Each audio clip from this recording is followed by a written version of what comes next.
આજે આપણી બાઇકને સર્વિસમાં લઈને જવાની છે અને બાઇકમાં શું કામ કરાવવાનું છે તો તેના માટે હું તમને આજે વિડીયો બનાવીને બતાવી દઉં અને મારી બાઇકના અંદર કયા પ્રોબ્લેમ છે એ પણ મેં તમને કહી દીધા છે. તો તમારે વિડીયો પૂરો જોઈને જશો તો તમને ખ્યાલ આવશે અને તમારી જોડે સ્પ્લેન્ડર હશે તો તમે કયા પ્રોબ્લેમ ફેસ કરો છો તમે કોમેન્ટ બોક્સમાંથી જરૂરથી જણાવજો.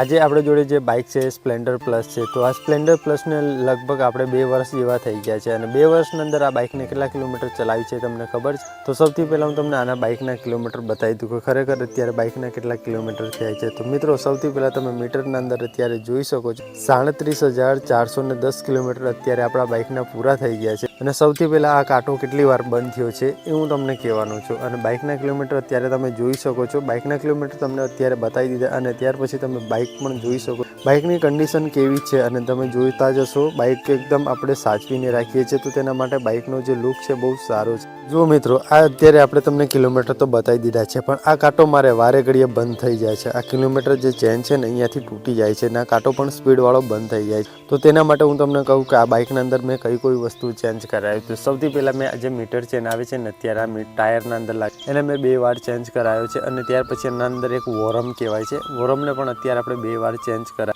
તો પણ મારી બાઇકના અંદર જે કિલોમીટર ચેન છે ને વારે ઘડીએ તૂટી જાય છે. જુઓ મિત્રો, આજે અહીંયાથી મારી બોલ્ટ આપેલો છે ને ત્યાંથી મારું એન્જિન ઓઇલ નીકળે છે અને એન્જિન ઓઇલ તમે જોઈ શકો છો અહીંયા સાયલેશન પર પણ ગયું છે. જે આ ઢાંકણ આવે છે ને એને ઢાંકણને ખોલી અને 2 વાર આપણે રીફિટિંગ કરાવ્યું છે. એના અંદર ઓરિંગ આવે છે તો ઓરિંગ નખાઈ હતી પણ અત્યારે તમે જોઈ શકો અહીંયા છેક સુધી અહીંયા ઓઇલ આવી ગયું છે. તો આપણી બાઇકના અંદર એન્જિન ઓઇલ પણ અત્યારે ઓછું થઈ ગયું છે. તો આપણે આજે બાઇકનું કામ પૂરું કરાવવાનું છે.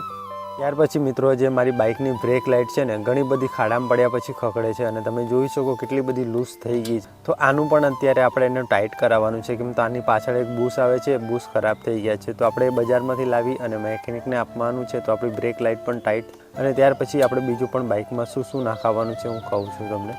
અને ત્યાર પછી તમારે આ ફૂટરેસ્ટ તમે જોઈ શકો છો આ તૂટી ગયું છે. તો ઘણીવાર આપણે અહીંયાથી પગ પણ સ્લીપ મારી જાય છે. તો તેના માટે આ પણ નવું નાખાવાનું છે અને તમે જોઈ શકો છો આની કન્ડિશન કેટલી ખરાબ થઈ. તો એક આ નવું નાખાવાનું છે કેમ તો આ નાખાવશો તો બહુ સારું રહેશે કેમ તો બ્રેક મારવામાં પણ થોડું સારું રહેશે. અને ત્યાર પછી અહીંયાથી આપણે અહીંયા જે બ્રેક માટવાનું મિત્રો આપણે અહીંયાથી જે પાછળની બ્રેક અહીંયાથી દબાવીએ છીએ ને અહીંયા એનું મોડ્યુલ આપેલું છે. તો આના અંદર થોડું અવાજ વધારે આવે છે તો તેના માટે અહીંયાથી આને ખોલી ઓઇલિંગ કરાવવાનું છે કેમ તો જેવી રીતના આપણે એને પાણીમાં ફેરવીએ તો અહીંયાથી અવાજ પણ આવે છે. તો આ કેબલ પણ અત્યારે એને ચેન્જ કરાવવાનું કેમ તો જે બ્રેકના કેબલ આવે છે ને ત્યારે તૂટી ગયા છે. તમને બતાવી દઉં કેવા થઈ ગયા છે.